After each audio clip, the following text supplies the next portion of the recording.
Hello, my little friends. Have you guys enjoyed reading Three Little Pig stories with me this week? I have. It's been a lot of fun. Well, today we're going to read one more book, and this is the last one we have.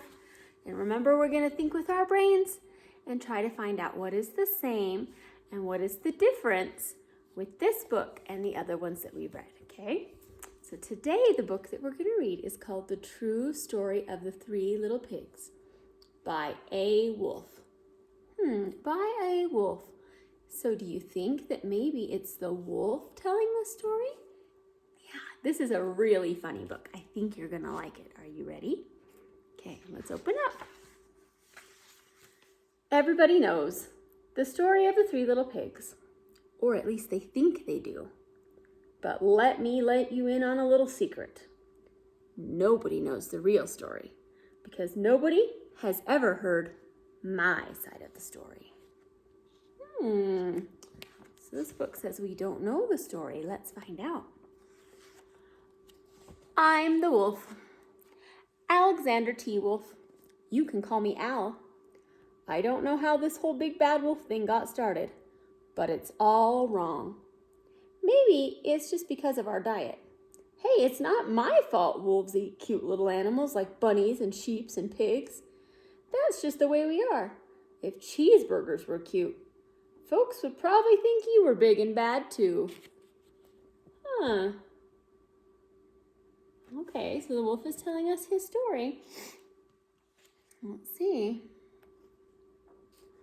But like I was saying, the whole big bad wolf thing is all wrong. The real story is about a sneeze and a cup of sugar. This is the real story. So look at his drawing. He's drawing a picture of a nose and a measuring cup for sugar. Okay. Way back in Once Upon a Time, I was making a birthday cake for my dear old granny. I had a terrible sneezing cold and I ran out of sugar. So there's the wolf making a cake for his granny, and he ran out of sugar. So I walked down the street to ask my neighbor for a cup of sugar. Now this neighbor was a pig, and he wasn't too bright either. He had built his whole house out of straw. Can you believe it? I mean, who in their right mind would build a house out of straw?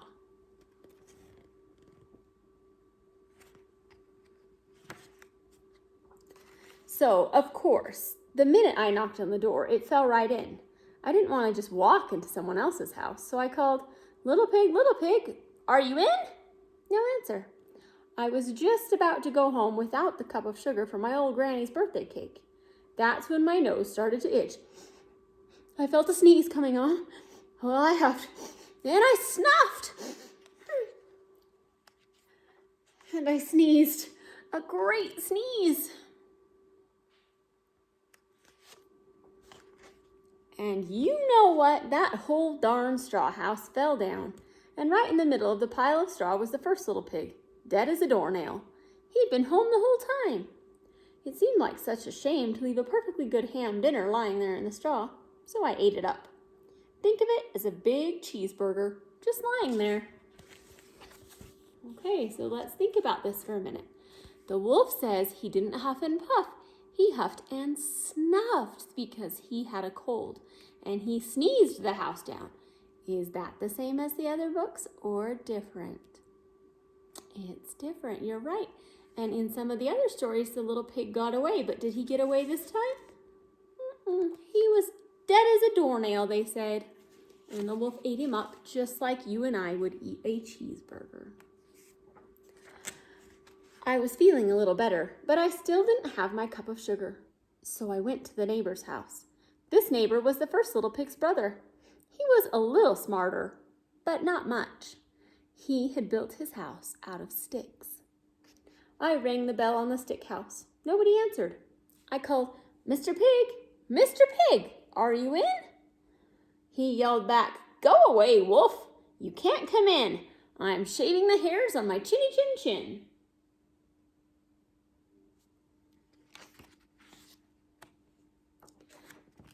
I had just grabbed the doorknob when I felt another sneeze coming on. I huffed, and I snuffed, and I tried to cover my mouth, but I sneezed. A great sneeze.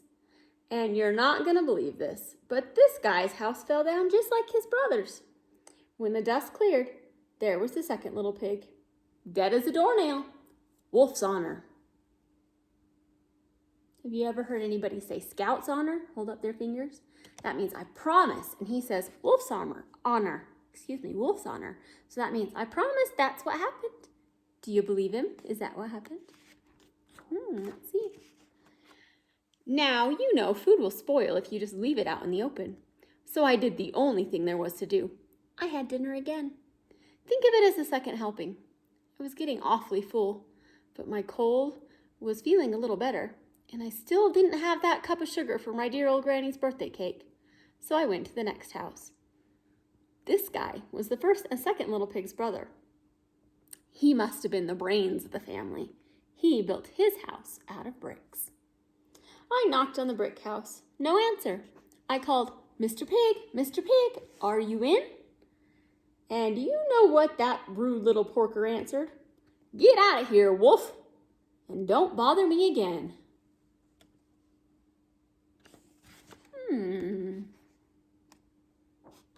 Talk about impolite. He probably had a whole sack full of sugar and wouldn't give me even one little cup for my dear sweet Granny's birthday cake. What a pig. I was just about to go home and maybe make a nice birthday card instead of a cake when I felt my cold coming on. I huffed, and I snuffed, and I sneezed once again. The third little pig yelled, and your granny can sit on a pin.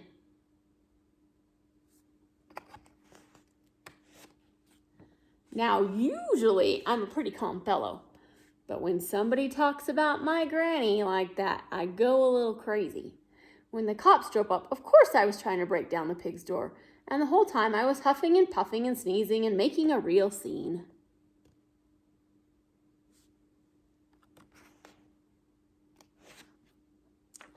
And the rest, they say, is history. And this is a news article, and it says, Big Bad Wolf, in like the newspaper. The news reporters found out about the two pigs I had for dinner.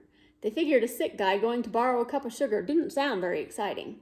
So they jazzed up the whole story with all of that huff and puff and blow your house down, and they made me into the big bad wolf. That's it. The real story. I was framed. Do you guys know what it means to be framed? Framed is when you get in trouble for something that you didn't actually do. So the wolf is saying that he was framed and he wasn't a big bad wolf. What do you think? Was he a big bad wolf or did he just need a cup of sugar? There he is in jail and he says, but maybe you could loan me a cup of sugar? And that's the end of our story. Okay, so we have read a whole bunch of Little Pig books this week, okay? So starting with our small group, we read the regular fairy tale story of the Three Little Pigs, okay? So I have a picture of that right here. And I don't know if you can see, but I'm going to put it right up here on this little board. Okay, so we read this one, our Three Little Pigs. And then on Monday, we read this book of the Three Little Pigs. Do you remember that one? So here's that one. And then on Tuesday, we read this one, Pigs and Their Houses Can Fly, right? Remember that one? So we have a copy of that book here. Good. And then on Thursday, we read about the three javelinas. Do you remember that one? So our javelinas are here.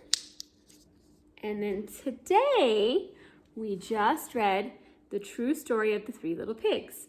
And that one is right here. So let's count. How many books did we read about the Three Little Pigs? You ready?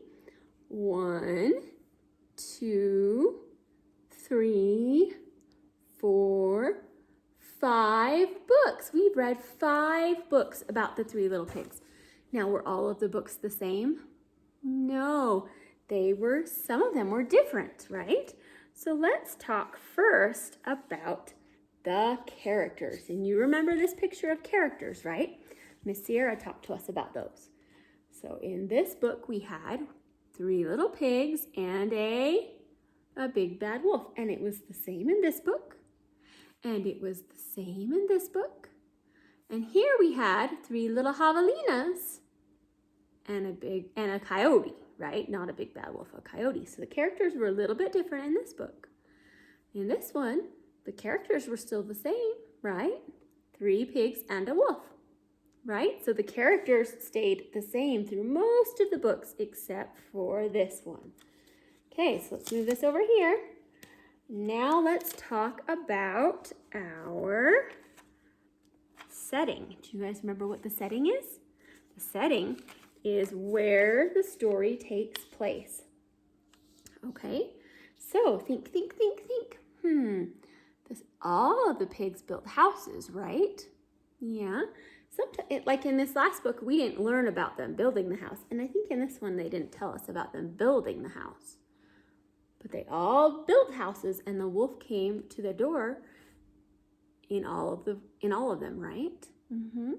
Yeah. And this one, he did not go down the chimney, but did he go down the chimney in all of the others? I think he did. So the setting was pretty similar. The one for the javelinas, it was out in the desert. But can you notice some of the settings were kind of the same and some were kind of different? And that's okay. How about if we talk about the feelings? How did they feel in these books? Think. Well, we talked about how they probably felt scared, right, in these first 2 stories. I bet they did. But when we read this story and this story about the wolf, maybe we got to think about how the wolf was feeling. And the wolf was feeling kind of picked on. In this one, he says he felt framed, which means he felt like he was getting in trouble for something he shouldn't have gotten in trouble for, right?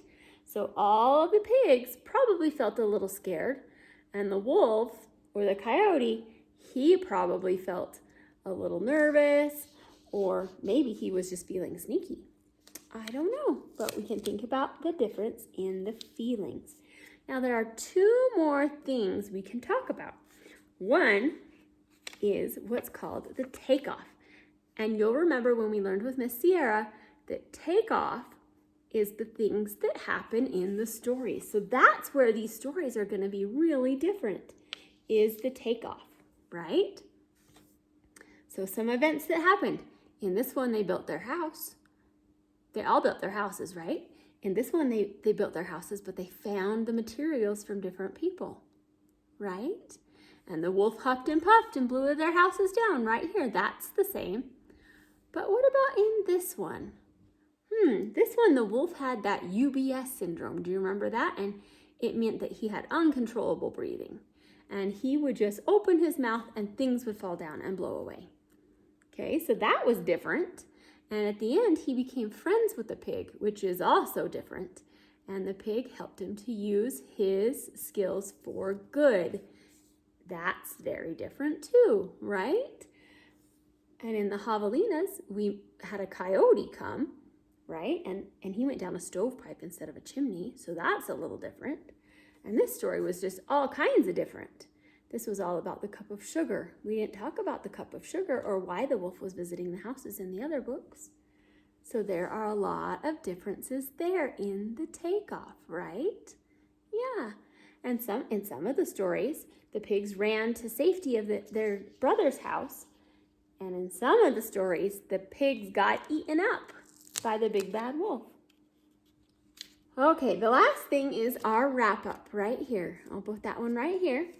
And that is how our story ended. Okay, so this one ended with the wolf running away and the pigs singing and dancing, right? And they lived happily ever after and no more wolf. This one, the wolf ran away too and they lived happily ever after, but they didn't sing and dance. In this one, the wolf and the 3rd little pig became friends, right? And the pig helped the wolf to do good things. In this one, it was like, I think it was a puff of smoke that ran away that was shaped like a wolf. Do you remember reading about that? And Then the three little javelinas all lived together in that adobe house. Yeah, so that was the ending there. And in this one, the wolf ended up in jail. Do you remember that? And he was stuck in jail. He felt like he was framed, and he was still looking for a cup of sugar. Cool. Okay, so you look at all of those books again. 5 different books and 5 different stories. The story is kind of the same. There's a lot that's the same, but it's also kind of different. Which one was your favorite? Which story did you like the best? Okay, let me know. I think my favorite was this one right here. Maybe that one. I just think that it's fun to have a different story of the 3 little pigs than the one that you normally hear. Anyway, I miss you guys. I hoped you liked our week of the 3 little pigs. Read with you again soon. Bye.